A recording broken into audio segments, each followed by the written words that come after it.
This week, we are remembering the anniversary of the 1906 San Francisco earthquake. And KPIX 5's John Ramos has a closer look at how the city recovered and those shelters that are still around today.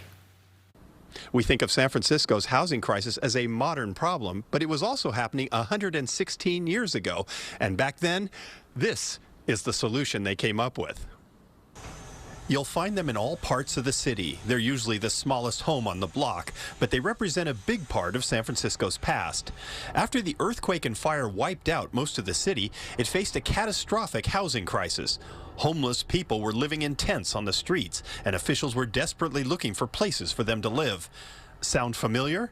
But back then, they took a much more practical approach to the problem. They came up with a plan to build cookie-cutter cottages that were very inexpensive, that they could get built quickly, place them quickly, and get people housed so that the city could start rebuilding. They were called earthquake shacks, simple 1- or 2-room structures that were built in large camps for lower-income residents and workers to live in. John Blackburn has spent years researching them and even gets emotional when talking about what they represented. They were created when people worked together. They served a purpose. They provided affordable housing to people who could not afford a house. And they actually started neighborhoods and brought communities together. And what more can you ask? I wish we could do that today. When the camps disbanded, many of the shacks were hauled by horse to other locations and faced stiff opposition, which Blackburn says is the birth of San Francisco's NIMBY attitude. But some of the old shacks still exist today.